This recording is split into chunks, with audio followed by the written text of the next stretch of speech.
Kabla sijafika hapa, siku 4 zilizopita nililetewa ujumbe na ndugu Leopold kuhusiana na tukio la kusikitisha la kijana Enos Elias ambaye alipoteza maisha katika mazingira ya kutatanisha.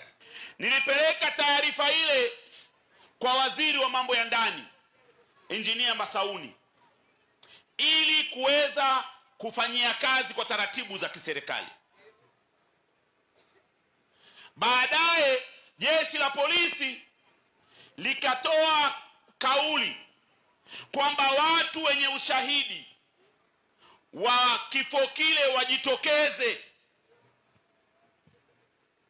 Nikasema jeshi la polisi linatutania, kwa sababu yule kijana alilala kwenye kituo cha polisi hapa Kakonko. Polisi walimpokea kutoka idara ya uhamiaji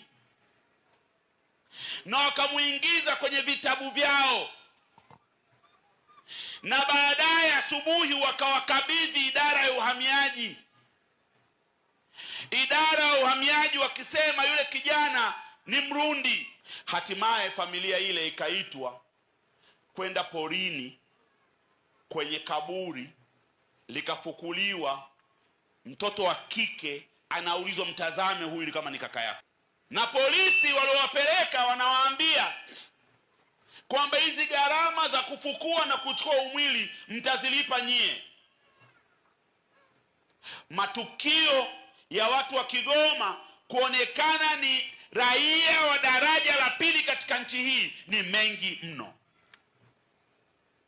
Tumechoka.